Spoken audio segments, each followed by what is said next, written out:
if they're covering the Lucas Deals and Smitty Smiths and those kind of idiots. Oh man. Yeah, classic Smitty Smith.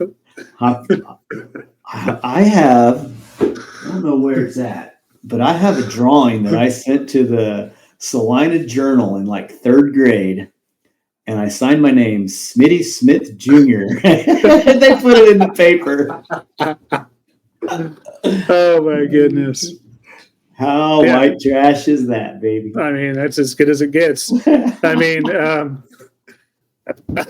did you just change your name? I don't know what happened. Perfect. Honestly, that's a great name. Smitty Smith Jr. Are you a junior? No, my grandpa was Smitty. God.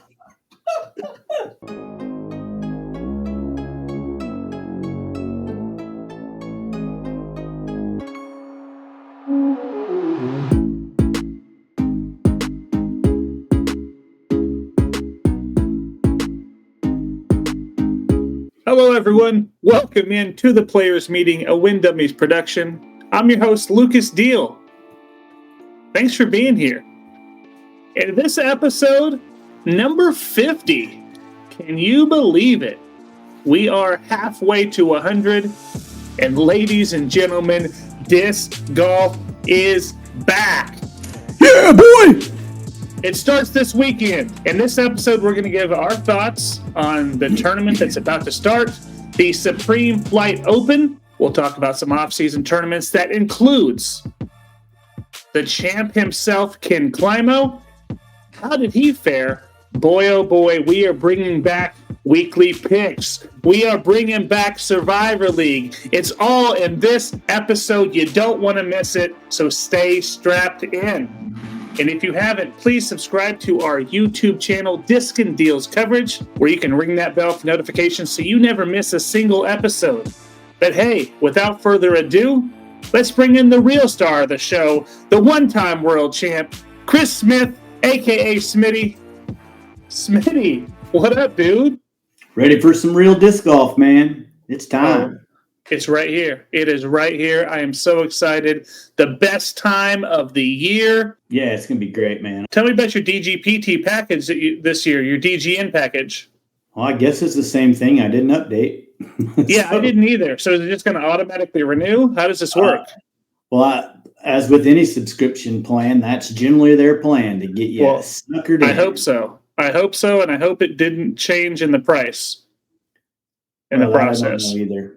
But so we should probably look into that before we get we got $500 taken out of our account. Yeah. All right. Well, dude, what did you get into this weekend, disc golf related? Well, I picked up PDJ win number 90.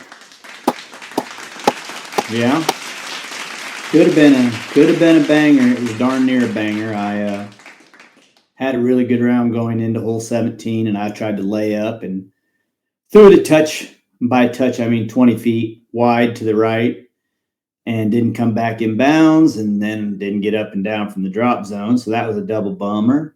Then I blew my upshot on 18, and yeah. So gave away 3 coming down the stretch, and then got a 2-stroke penalty on top of it.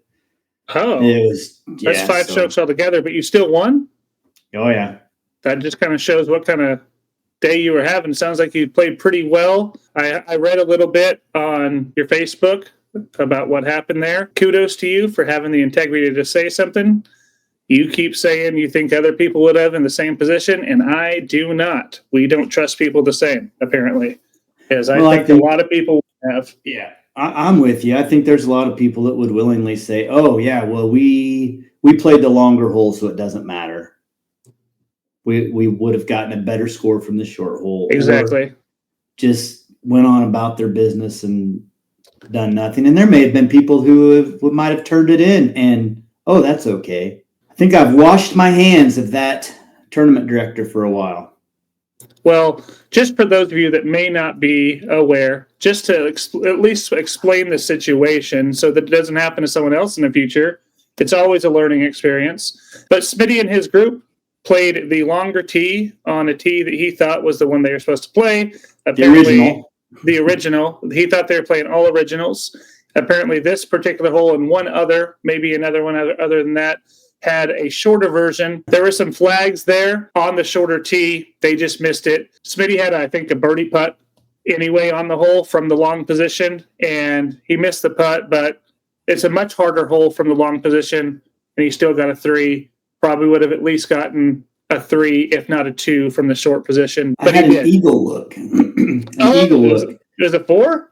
They called a par 4, which is another reason I thought I was playing from the correct tee, because from the long tee, it's a questionable par 3.5. But from the short tee, it is, if that's a par 4, baby, everybody better eagle that son of a bitch. Well, I can't get it always, but I would for sure birdie it if it was a 4. 360 feet. Yeah. Well, there's some, I don't know if you know this, but there's some trees in the way. I like to hit those. Yeah. Regardless, you didn't have to say something. You could have just went along with your round and taken your score, but at the end, you said something to the assistant TD, who then told the actual TD, and you were assessed 2 strokes. Terrible situation because it dropped you from 1,000 rated to sub 1,000 rated. At the end of the day, I think what we can all take away from this is that my co-host may have the most integrity ever for a disc golf player. Because if your boy was in the same situation, nah, I ain't saying nothing. Really? No, I would. But but I would say there's a lot of people that wouldn't. Dude, there's people who intentionally take 12s to save their 945 player rating when they're having a bad round, to try to drop their player rating so low that it won't count. That's not integrity. Yeah, I've seen that for sure. But yeah, I think hopefully people can take a lesson from that. And hey, if you do the wrong thing, be honest about it, take your lumps and learn from it the next time. So, well, regardless, huge kudos to you. You did some disc golfing too, didn't you? I did. I went to Abilene. We had a food drive. Well, I didn't have a food drive, but Andrew Laughlin put on a food drive, Wild Bill Disc Golf. And I'm telling you, it was fun. A lot of people were there, 51 in total. I think they raised nearly $1,500.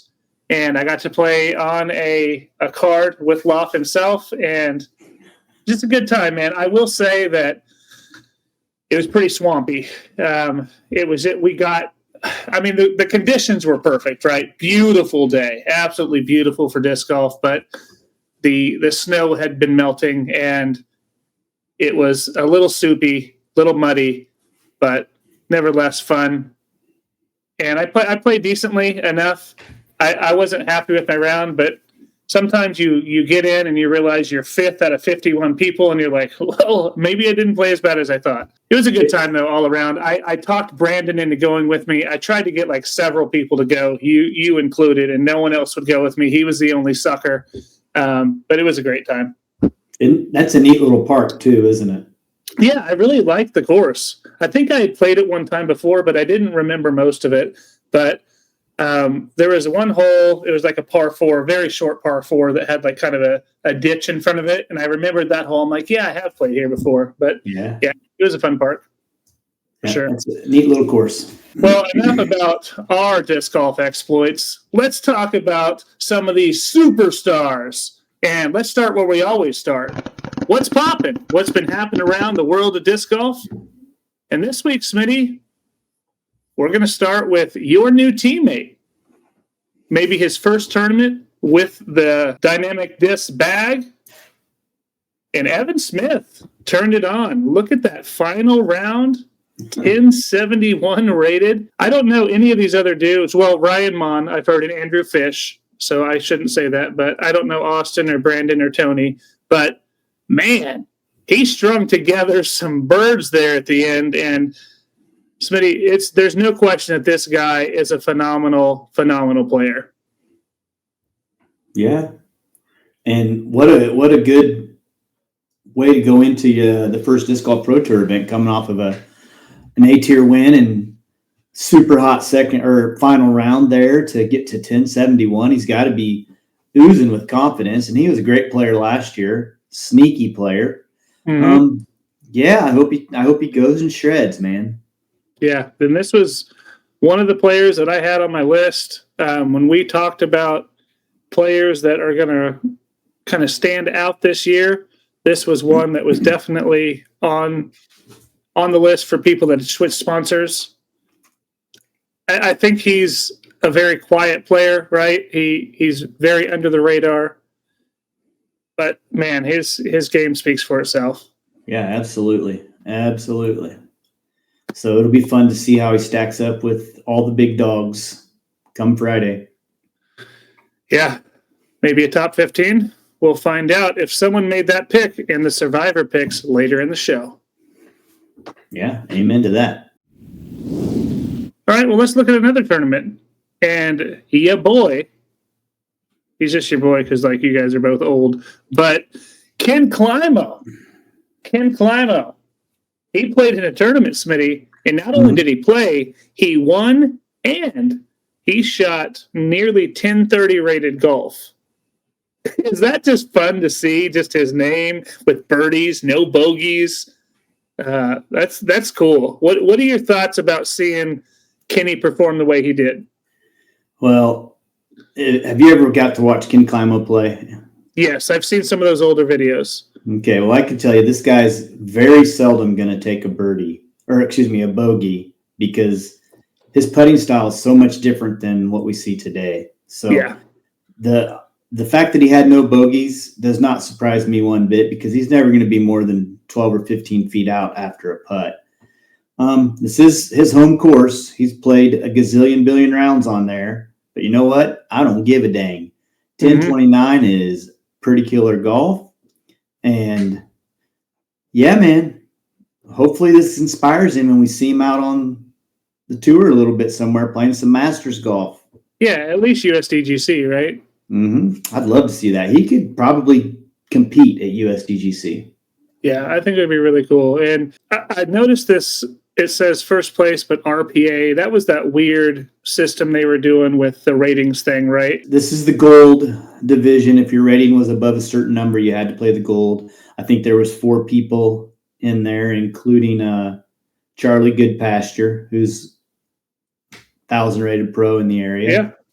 Yeah, pretty cool to see for someone that has been out of the game for a long time to just step back in. And mind you, he's probably been playing somewhere. But to step back in, though, in the spotlight a little bit now with his own discs and all of those things, and then shred, that's pretty cool to see, man. Yeah, the spotlight's nothing new to this guy, right? For sure. For 30 years, if he was at a tournament, there was eyes on him. So he's not going to get rattled over some new Frisbees, I don't think. I'm with you there. I hope that this really does kind of light a fire and get some of those juices flowing again. Like, you know what? I do like when everyone asks for my autograph. Yeah. Well, I mean, I think the whole thing comes down to whether his body can handle it and what kind of courses it can handle. Oh, yeah. He's got some hip issues. Is that right? Yeah, hip and back, I believe. Okay. All right. Well, fair enough. Well, good job, champ. Yeah, really man. Cool to see. Smitty, it's just around the corner, the start of the Disc Golf Pro Tour season, and we're going to go to Olympus, play that course again, formerly known as Chess.com Open. Now it is the Supreme Flight Open. And let's talk about your feelings going into our first tournament of the year. Man, I loved this course last year. I thought it played really well for these guys. I'm kind of excited to see what they did with a whole year to get the course dialed in where they want it. I know they have some new tee pads, which will be great because remember it was a little muddy and soupy last year for them. So that'll be good. Having Paul Macbeth have a year to say, why don't we soften this up and why don't we move this here? And man, this place could be awesome. I tried to watch a practice video, but the mic wasn't working and it was all choppy and I just couldn't listen to it. So I didn't make it very far. Was it the Goose one? Goose and Idra? Yeah. Yeah. Yeah, I think last year it seemed like the tournament was fairly rushed as far as like getting the course ready. So I am definitely excited to see it. I don't think anyone crazy shredded last year, which I think made for sometimes some really exciting golf to watch because I like to see some mistakes from time to time, and I like where they have to shape shots. Obviously, this is the first tournament of the year, so it's even more exciting because we've been waiting a long time to get back into the swing of things. We have some of those smaller YouTube channels, the Disc Golf Guy, Ace Run Pro, Gatekeeper, those type of channels at least gave us some of those tournaments to the off season, but there's nothing like live disc golf, man. Yeah, I'm going to be probably sitting on my butt Friday afternoon, taking it in. Yeah, I wish I could. I'm going to be working pretty heavily that day, so I'm not going to get to watch. But you best believe I'll be watching reruns same day. Yeah, it's going to be fun. And if you remember last year, it came down to the last couple of holes. Mm-hmm. Remember, AB missed a putt and Rick knocked in a banger. I think it might have been on 16 or 17 to put it on the line coming down the stretch. So yeah, man, it's going to be good. It's going to be good. Hoping for something close again. I think that's when it gets more exciting.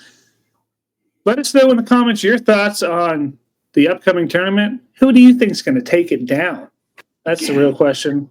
Yeah, more than likely, it's not much of a secret, but could it be someone else? If you get it right, I'll give you air high five next show. So, woo-hoo. All right, Smitty, look at this. There was 1,165 new courses installed, according to UDisc, last year, and that is pretty amazing. But 703 of them were 9 holes or fewer. And I want to know your thoughts here. 60% of the courses that were installed were 9 holes or fewer.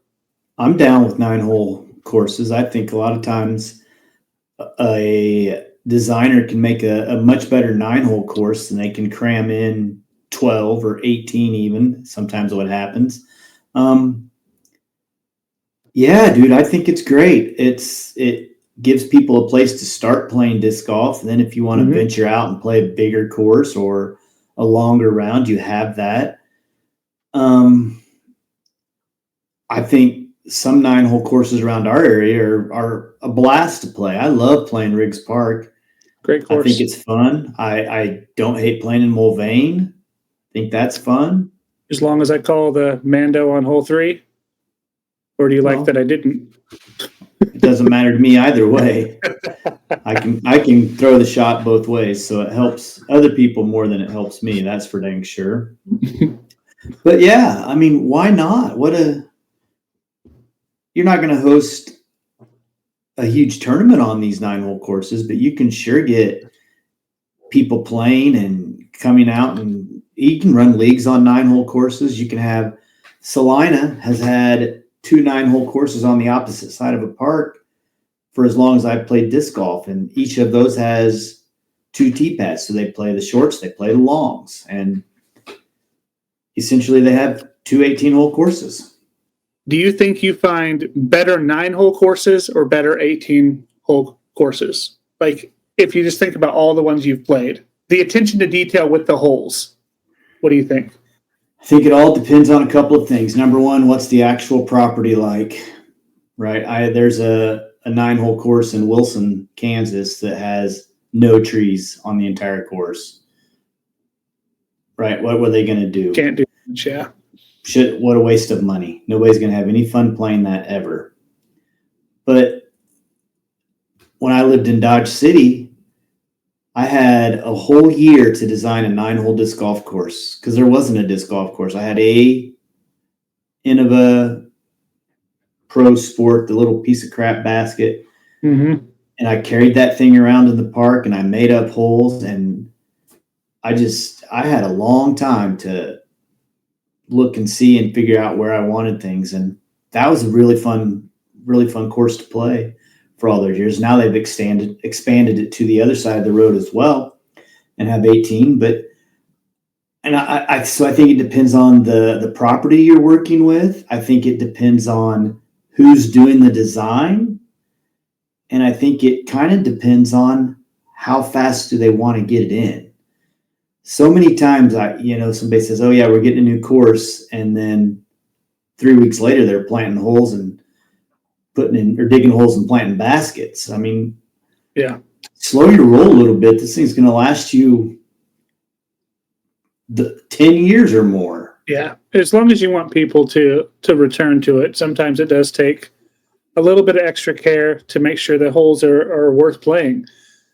Yeah, I don't know what the answer is for me. I think I've played good 9-hole courses. I've played good 18-hole courses. I've played turds on both, though. I've played bad 9 holes. I played bad 18. So yeah, I think it all depends. But you in the comments, you watching, you listening, I want you to think about all the 18-hole courses you've played, all the 9-hole, and if you had to pick, what do you usually see better? Do you usually see better holes on the 9-hole course? You usually see better holes on the 18-hole course? Keep in mind, if you only have 1 or 2 good holes on the 18-hole course, they could have did that with a 9. So are you getting the best bang for the buck when you're installing these 18-hole courses? And I just wonder what you all think, too. I don't hate 12 holes either. I've never played a 12-hole. I don't understand that. What do you... You play it 3 times, it's the same as playing 36 holes. Is that how math works? That's how it works. That's what we had in Ransom, and man, for a little park in the middle of nowhere with not a lot of trees, we had 12 fun holes that you could develop your disc golf game on. So, did you run tournaments out there? Mm-hmm. Would you do 3 rounds of 12? How'd that work? We actually invaded other parts of town and put in 18 holes. Some of the most classic disc golf holes in western Kansas, including holes like the world's greatest tunnel shot, the cement pond, and the long and skinny.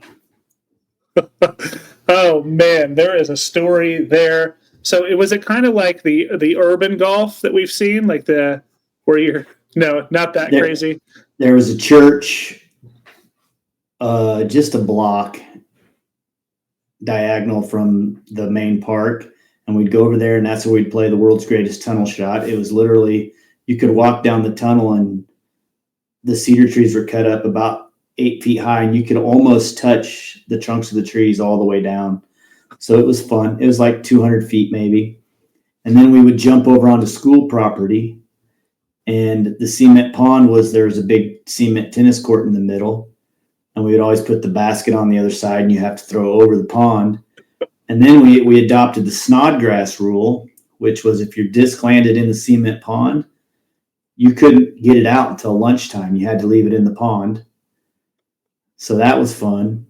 And then the long and skinny, dude, I added up some of the biggest scores I've ever seen on that hole because it was always into a headwind, and it's windy in western Kansas. I don't know if you know that. And the grass was like Bermuda that was just burnt down to nothing, hard as a rock. And the hole's like 60 feet long and 600 feet long. So people would throw out of bounds and then throw directly out of bounds, or they would intentionally throw it and go out of bounds down on the other side of the fairway so they could move forwards. It was fun. That's fun. We had a following of we'd get around 25 people every single year. Is that course still there? Like as far as like the 12-holer? Yeah, the 12 holes there. Yeah, that's cool. Yeah, so I'm happy just to see more and more disc golf courses come in. But yeah, I'm not opposed to a 9-hole course.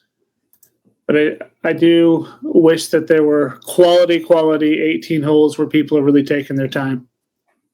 I mean, just look at here, in our neck of the woods, Knockwood took a long time to make. People love that course. They love the care that's given there. It may not be the greatest course in the world as far as the length and distance, but there's some really good holes on there, and it was done with care, and I think that's important. All right, Smitty, should we get into our next segment, our news segment. Yeah, man. Let's do this. Yeah, tell me about this. All right. Welcome to Big Deal, the segment of the show where Lucas takes a deep dive into the things that everyone is talking about, whether they deserve the hype and truly are a big deal, or are just a total overblown, big deal, bro. Get ready for some hot takes, sarcastic commentary, and a little bit of drama, because in this segment, we'll decide whether it really is a big deal. Yeah. Oh, I'm ready. And I'll let you know if I think it's a big deal or big deal. Are you ready for your first segment? Yes, I am. Oh, here we go. What am I talking Lucas, about? I don't know if you saw this or not, but Ace Run Pro has teamed up with the Go Throw crew, formerly GK, and they're going to have lead and chase card coverage. Ace Run Pro is going to cover the chase card at the 2025 Go Throw Tour. Big deal or, big deal, bro? Smitty, let me tell you. I think this is a big deal for Ace Run Pro. I think they're getting paid. They're going to have chase card coverage. That's going to be a big deal for them. Is it a big deal for Go Throw? Nah, big deal. The thing is, I do like what Go Throw is trying to do here. But when we think about this, this is post-produced, right? And I'm going to tell you right now, Smitty, if I have a lead card and a chase card, I don't ever watch a chase card post-produced unless I know someone's shredded. Or unless I have like one of my very favorite players is on that card. So with the people that the Go Throw Tour are going to get, which we don't know how it's going to actually go with the season, who's going to be there, who's not, it may not be that big of a deal for Go Throw. I hope it turns out really cool. I like the idea. I think it is going to add some value for Go Throw, but I don't think enough that it's probably worth it in the long run. What do you think? I'm with you. I think that it's going to be all dependent on who comes to these tournaments. As you and I know very well from doing the Disc and Deals coverage, if we have a few names that people know,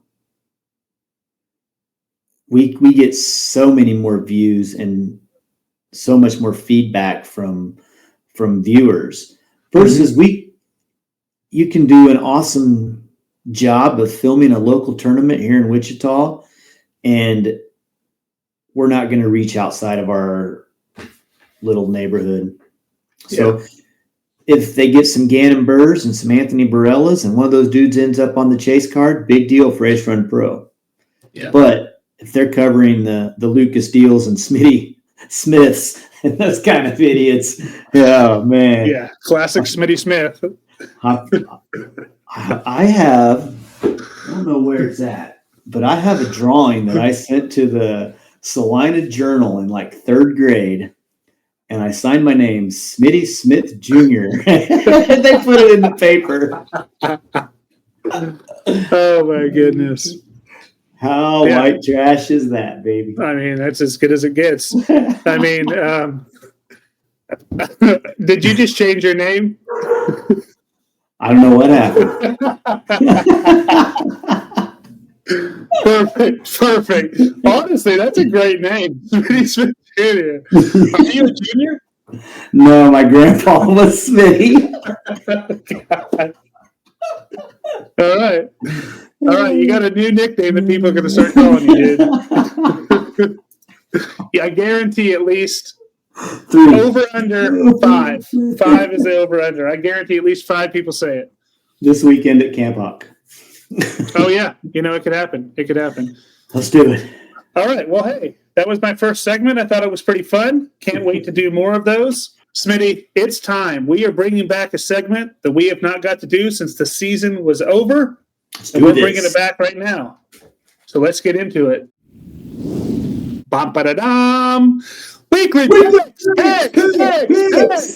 For those of you that may be newer to the program and don't remember what weekly picks are, weekly picks are where we look at the upcoming tournament, the Disc Golf Pro Tour. This week it is the Supreme Flight Open, and we make 3 different choices. We make a shine, someone who is going to win the tournament or place very, very high. We do a sleeper, someone who's usually middle of the pack is going to have a big weekend. And then we have the stink. And the stink is someone that usually does pretty darn well, but is not going to play up to snuff this weekend. And we go back and forth, make our picks, make fun of each other, and that's how this segment works. Smitty, do you want to do the honors since you are always better than me? Do you want to start us off? No, I'll let you go first. All right. Well, I put it on my phone this week, so give me a second. I've done a little research as well. I have 8 names in no particular order. 8 names. Well, I wrote down 3 because that's how the game works. Well, I have a feeling you're going to take mine. Oh, okay. Got you. I understand what you're saying now. I thought you were going to give me statistics on 8 different people, and I think people were already turning off the podcast. So here we go. We're just going to go easy. We're going to go shine. All right. My shine for the week just made the transition to a brand new sponsor. It was a surprise to a lot of people. This dude played extremely well here last year, and he's going to do it again. And he's got high confidence after the Shelly Sharp. Ladies and gentlemen, my shine, Ricky Wysocki. It's a good pick. I think Rick's going to do some damage this year, and I think that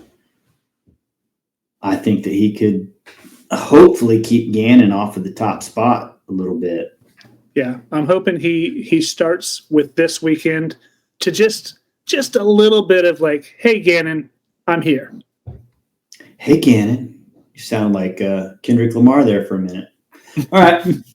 My shine. I'm going with the defending champ, Mr. Anthony Barella. The guy's played 2 great tournaments this year. He lost the Memorial to Gannon Burr. He lost the Shelly Sharp to Rick. Both of those guys came out and shot some pretty good rounds to beat him, but he was right there in both tournaments. And, you know, if he's on, he's on, and he could mop the floor with him. Yeah, he's one of those guys that is the top echelon, man. He's got all the gifts, all the tools, and he started hot last year. And let's see if the same thing can happen. I can't say anything bad about that pick. Yeah, I think that's a pretty good pick. All right. You ready? I'm ready. My sleeper. Okay, let's hear it. This guy averaged 43rd on the Disc Golf Pro Tour last year. Okay. This guy finished 62nd at chess.com last year. Do we have the same guy? No, I think mine finished 44th. This guy went over to New Zealand and was in the running at every single one of the tournaments. He's my new teammate, Bob Burridge. Ooh, okay. I like it. I love Bob. So I think it's a fun pick. I think he will definitely finish better than he did last year. And then if he was, you said averaged, 43rd? Mm-hmm. Then, yeah, I think he's, where do you think he finishes just for fun? Where do you see him finish in this tournament? Top 20? Top 25. 25. Okay. I could see that. I hope so. Because I like I said, I want to root for him. I love that he's not Lone Star anymore. I think it's going to really, really help. And you're right. He got a win, and he played extremely well over there. But I also picked someone, Smitty, for my sleeper that played pretty darn well over in New Zealand. He's also got a new sponsor. He also won a tournament over there. And you know I've been high on this guy since he went to MVP. He's got the commentary on lock, and this year I think he's got a little bit of play that's going to really propel him forward. I think he's rejuvenated, finished 44th last year. I didn't check where he finished yearly last year, but I know it wasn't great. And I see a top 25 as well for Big Jeremy Colling. Well, that's a heartfelt pick. I'll give you that. It is. It is. And you know that's how I pick, and that's why I suck at this. It's always from the heart. I will say Big Germ, the way he was throwing that range around, the way he controls angles, he has those touchy shots in the woods, and that's what you need at Olympus. So I'm hoping he gets it. I will say he's got plenty of power, plenty of distance. The putter, Smitty, is just looking so good for him. And that's where he can sometimes suffer, is on the putting green. But that pixel and him have this connection. And I'm telling you, I think that's going to propel him forward. It looked good at one tournament against a bunch of middle of the Packers and Ezra. Well, I will say we said the same thing about Goose, and then he went and played Shelly Sharp and was not even in the top 20 or whatever. Nice segue. Let me get into my stink. All right. Goose. The man who I picked for my sleeper of the year, I believe, after his putting performance at the last New Zealand event. And then I don't know what happened to this dude at the Shelly Sharp. I hope he had jet lag, because he was terrible. But I went with Goose. He 21st average finish last year. I don't think he's probably going to finish too far out of. He'll probably be in the 30s somewhere maybe this year. I could see that. But he finished third here last year. Yeah, I don't think he's sniffing top 10. I'm with you as far as that's concerned. But where was his average finish? Did you look that up? Yeah, 21st. You said that? Okay. It would help if I listened. Okay. Yeah. I don't hate the pick. I do think he's going to struggle this year. If he wouldn't have had the performance he had in New Zealand when he won that tournament, he was my worse this year. He was my lock for going to be worse this year, until I'm like, oh, maybe he did figure that out, how to putt. I'm with you. I think he's not going to have the same year he did last year. So I'll leave it there. My stink, Smitty. And I'm picking these players that we've actually got to see in the offseason just because I've actually got to see them, right? So this is another player that was over in New Zealand. New sponsor. Extremely talented player, but he just couldn't figure out how to win over there. And this will definitely probably come back to bite me. I don't think he's going to win the tournament, so I don't think we're going to have Roadhouse on the line. But I'm worried for you. No. I was just about to ask if that was still on the line. It sure is. So for those of you that may not know, my sleeper or my stink is going to be Ezra Robinson. If Ezra Robinson somehow wins the tournament, that means I have to. The tournament. Well, he will win one, but not this one. If he wins, when he wins, I have to take Smitty to Texas Roadhouse on my dime. Now, if Goose wins, he has to take me. So I think Smitty might be safe there. I don't think I have anything to worry about. Oh, yeah, you do. I mean, I think Ezra's a stud. I just don't think he's winning this one. He was a top 10 player. I don't think he finishes top 10 in this tournament. Is that a hot take? Is that a bad pick? Let me know. Can you go ahead and roast me in the comments, please? It's okay. I just don't think he's not putting it together yet. So, okay, buddy. But also something to keep in mind is I also pick players and they do the opposite of what I want them to. And I like Ezra. So you're welcome, Ezra. If you win. Trying to reverse curse, huh? Exactly. So if Ezra wins, I will gladly take you to Roadhouse, Smitty, because I would love for that dude to get the win and the first win of the season. What storyline? I'll gladly accept. All right. So those are our weekly picks. Let us know what you thought, how we did. Shoot us your picks. Yeah, shoot us your picks. Who is your shine, stink, sleeper? Let us know. I love reading them. Yeah. We also like talking trash on them. True, Greg. Well, he just picks Raven Newsom and stuff. Raven, Simon, and Eagle. Yeah. Anyone MVP? James. All right, Smitty. It is that time. A brand new Survivor League is here. So for those of you that may not know about Survivor League, let me talk to y'all. The Survivor League is going to be built up this year of 14 players, including me and Smitty. Actually, hold on. I have not looked at my phone. I take that back. Survivor League this year is going to be made up of 16 players. We just got 2 more before. I said if you get it to me before the show, before we start recording, then I'll add it in. They just won't be in the slides. So they're in, Smitty. So we're going to have 16 total. Everyone pays $10. It's winner take all. So how this will work is everyone has to choose a player. They can choose the same player, but we don't know who's got what.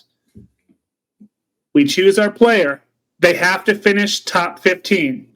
If they finish top 15, you move on to the next week, but that player you picked cannot be chosen anymore. If you don't get in the top 15, you're out. You can't make any more picks until we have a winner of this league. Now, last year, I think we had 3 to 4 different leagues, so they can go pretty fast. Sometimes they can go pretty slow. What we're going to do, Smitty, is we're going to do our picks first, me and you, and then I'll show you what everyone else picked. I have the luxury of knowing. Keep in mind, I did have these slides built before they sent me their picks, so I didn't cheat. Smitty. Because you have integrity. Well, when it comes to Survivor League, I do. I don't know about if I played from the wrong tee if I do. I will say I probably wouldn't get in that situation because I look for flags. I know how to. All right. Sorry. Here we go, Smitty. It's me and you, man. This is us. We don't know who we're going to pick. So would you like to do the honors for the first pick of Survivor League 2025? Gannon Burr. Oh, Gannon. It's a pretty much a shoe-in. And I went with the same person I had a shine, Ricky Wysocki. So here we are, Smitty with Gannon, me with Rick. And I feel like these are probably the picks to have here at this tournament. One of these two is probably taking it down, or potentially AB. So again, 14, and then I have 2 more I'll add, and I'll just tell you the names at the end. Okay? So here we go, Smitty. We got 3 for Vinny, Loff, Sean, and Schmitty. Well, Michael Schmidt. I like the Loft pick or the Vinny pick. I think Vinny's probably a lock for top 15 at most tournaments, and he'll be on my short list of people to pick coming up. All right, and then 2 people picked IROB, Tyson and Patsy. You know, if Patsy picked him, he's moving on. Yeah, so Patsy, what did she win, twice last year? Well, she was in the running for a long time. Yeah, she always did very well. And then Shafe did have a pick just like me. He got Rick. Good you already gave your thoughts there. But here he is, Anson, in his very first Survivor League, goes the GOAT, McBeast, yeah. Paul Macbeth. Thoughts? I hope Paul's come into this season ready to go, more prepared than he was last year, and ready to redeem himself and put his name back in the hat for best on the planet. Did you see his quote or whatever saying how bad he wants to win? Talks cheap. For sure. Well, here he is, Smitty. I know how you feel here. Brandon chose Aaron Gossage. Third place finish last year. I'm not picking Goose until we get on a golf course. Although he finished third last year somehow, but yeah, I think it's a scary pick. Now look at this one though. Speaking of wild card, Alexis Lil Tex himself chose Bradley Williams. Tell me your thoughts here. Bradley Williams has been a good player for a long time, but top 15 good at this tournament? Well, let me look because he was on my list. 17th last year. Okay, so just outside? Yeah, I mean, I think he's in the same category as Goose for me. He's a kind of a wild card. Okay. He's way more consistent than Goose. Yeah, I like the pick if it pans out. Obviously, he's going to have a lot of ammunition left in the chamber. He's not using any of the big superstars if he gets through to the next week.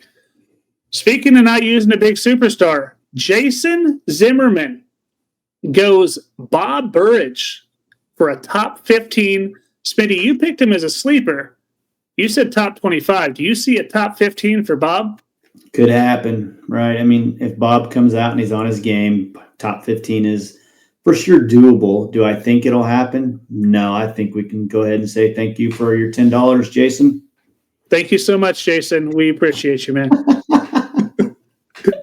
All right. And for his first time ever playing, Mike Junod goes with fellow teammate Gavin Babcock, who finished 12th last year.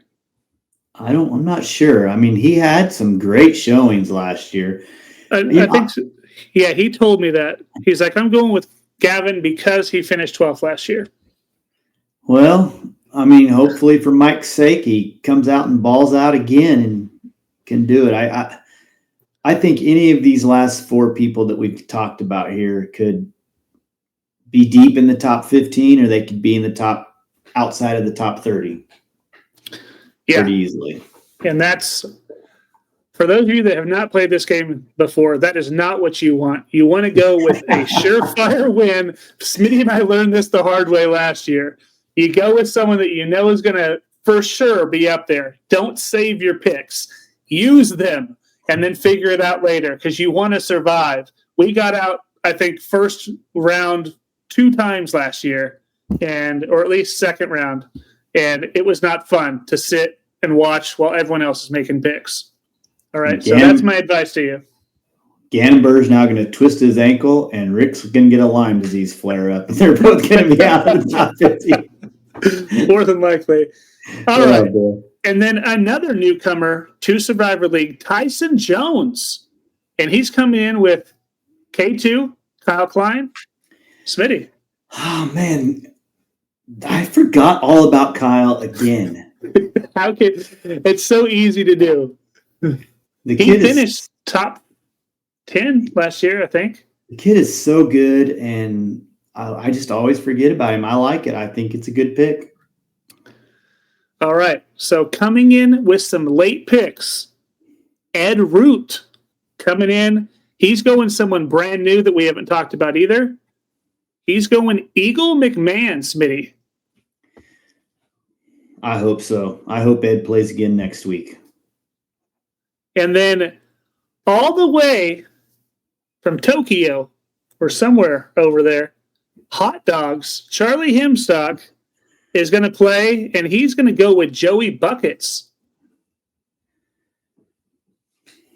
A name. He's from Florida. Played solid last year. I picked him several times as my stink last year, and he burnt me. Mm-hmm. It's just another one of them wild card picks that I'm not taking on the first week, apparently, right? I'm taking a baller out of the gate. Exactly. Smitty, get this. 16 total people, 12 different people chosen. Crazy. That awesome. Is crazy. It's awesome, but that means we're probably going to say goodbye to some people next week I just wanted to say thank you now for your contributions. Your $10 is going to help me, help my twins. I'm going to get them some nice formula, maybe like a new pacifier. Thank you so much. Man, you're really focusing this year, huh? Well, I got to. I'm going to be gone so much doing coverage. All right, Smitty, we did it. We rocked it. Another show. We got disc golf coming this weekend. Tell me your shout outs for the week, dude. The 72 people that have already signed up for my tournament and are going to be there Sunday, ready to kick off the KDJ season as well. I obviously got to shout out my main dude, Mace Man. He and I spent 4 hours sorting out stuff for the KDJ kickoff and shipped them all over the state. Built Taylor, delivered 3 boxes of stuff. I met up with the Beatrice boys, and they took a bunch of stuff. Nate Taylor's going to transport some things to Hayes. Somehow the plan just fell together, and we were able to ship out what would have cost us well over $100. Just people just taking them for us. So that's amazing. Yeah. Yeah. That's really cool. I actually got to play with Bill this weekend on my card at the food drive. There you go. Yeah. We had an over-under on how many rollers he would throw. At least 12. That was actually the number, and it was way less because of the snow. But but honestly, that's exactly the number that Loft said, so that's hilarious. I'm just going to give a shout-out to Brendan, who came with me all the way to Abilene to play this weekend. And I want to also apologize to Brandon because while I was in Abilene, talked to DB, and Disc and Deals is now going to be filming lead card of the Chris Jones Memorial in Marquette. So we'll see on that one. But because of that, I was going to caddy for Brandon at your tournament at Camp Hawk early on Sunday. But now I have to go drone Marquette. So we're gonna blame DB on this one. So I apologize, Brandon. When is that tournament? It's soon. It's the 15th of March.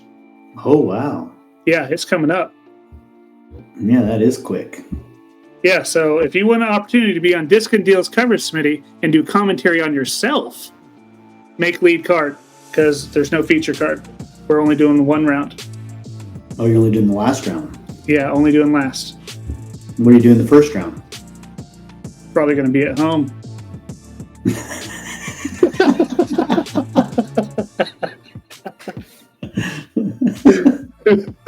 Yeah, nothing. We're just not covering it. Sounds good. Yeah, so come on out, everyone. If you've not played Marquette, you will not want to after you play it. It's one of those courses, though, that can really just drive you up the wall. There's a lot of trees, but it's a really cool course, really fun course. But okay, Smitty, we did it. Thank you all for staying locked in. I think we're right at an hour this week. This is our happy spot. We want to be right at an hour most weeks. Comment on the video. We'd love to have you. Again, we'll see you on the next one. Take care. Bye-bye now.